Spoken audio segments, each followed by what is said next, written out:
The top our news here at 6 o'clock, an age-old dream becoming a reality. A local inventor has discovered a way, hear this, to use water to run your car.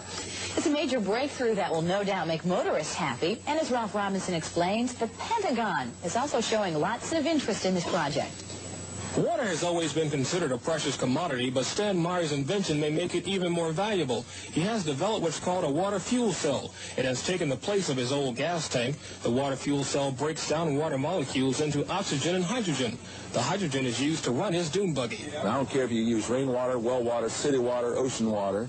If you don't have any fresh water, go ahead and use snow. If you don't have any snow available to you, then use salt water because there's no adverse effect to the fuel cell. Meyer started working on this project 4 years ago. He's not a scientist. He isn't even a chemist. In fact, he never graduated from college. Myers was determined, he says, to design something to protect this country from oil embargoes. And we have calculated that if we take the dune buggy from Los Angeles to New York, we would roughly use 22 gallons of water. The Pentagon flew a lieutenant colonel in last week to look at Meyer's invention. There is talk of possibly using it in the Star Wars defense program and to run Army tanks. Myers is currently perfecting a water fuel cell for cars. It will cost about $1,500. He says it won't need any maintenance, and you won't have to replace it. It'll be at least 2 years before the fuel system goes into mass production. The day it happens will be one the fuel industry hates, but it'll put a smile on the face of those who've had to say at one time or another, fill her up. In Oklahoma, where oil has been king for over a century, inventor Troy Reed has been busy in his shop constructing rotating magnetic motors that he believes will soon revolutionize how we get around. And it does work. This is a new prototype of the magnetic motor, and if I can explain a little bit about what's called a magnetic field. All magnets, the big old wooden prototype, has a system. As the motor went over, it had a tension to jerk over like that. If you take this motor here and you take your finger and rotate it, it doesn't have that jerking in it. So what I've done, I got rid of the crankshaft. I've got rid of the injectors, and the system in this motor here, as you crank this motor up, and like you do the other one, the motor will start running, and what I'll do, I'll energize it on this motor here. If you can see these amp gauges over here, this will come, when we get it up to about 150 volts, we'll unplug it and we'll turn the light on. If you turn this around where you can see this side here, all the working parts is behind this system here, operates from a little computer. Takes this 5 volts, it's 150 volts. What we're going to do, turn off all the switches, make sure there ain't nothing plugged into it. There's the plug. There's your 110 volts. Motor still running. You can operate this table plumb around. Still got energy running. Nothing tied up in the back of it. Nothing on the floor. Rotate around, still running electricity. So we're looking, hoping this time next year that you'll be able to use it in your home. So that's another. And what's good about this, you're talking about electric automobiles, this right here can set it in the back of an electric automobile and generate electricity and charge batteries up in a car.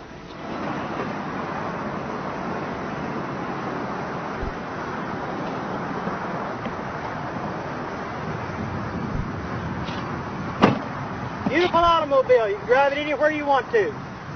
You don't pollute the air. All the other electric automobiles that I've actually seen has been nothing but this standard transmission. This is an automatic transmission car.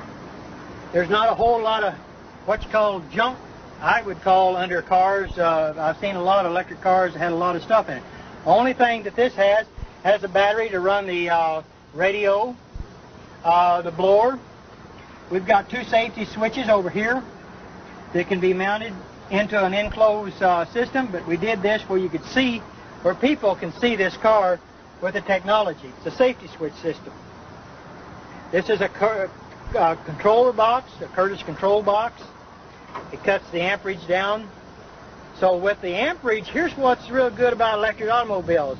All electric automobiles that have surge technology with this in it, they create heat. They've got to have a fan to blow this Curtis controller off because it gets hot.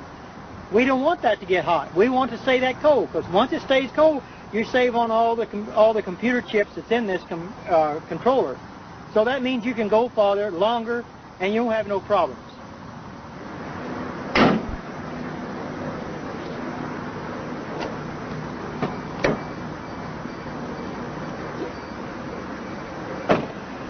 This electric automobile has got two gauges in front of the shifter on the automatic transmission. It's called the voltage and the amperage. That's what I was talking about earlier about amperage on automobiles. Let's see if we can't get the amperage to go down instead of going up. The voltage on this here should say somewhere around 120 volts. When we start out, there's no amperage at all. So the gauges is down below here, and we're getting ready to take and go drive the car, and you can see for yourself what it does. All you do is to take and put it in gear, and the motor sounds like a little sports car. Shifts, runs good, fantastic automobile, drives. If you'll see the amperage on the gauge, see it going down? Amperage goes way down. That's what I like about electric cars.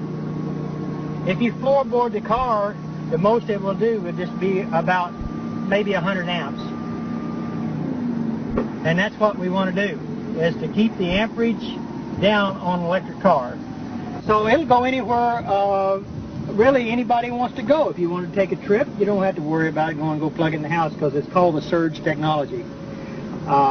It's a beautiful automobile, and I love it, and I've put a lot of hard work in this car, and we're going to make it. No oil, no gas to fool with. And the technology is here. It's going to be here. It's going to go. It's going to work beautiful for the whole world, for mankind. See you around. This is your future, people.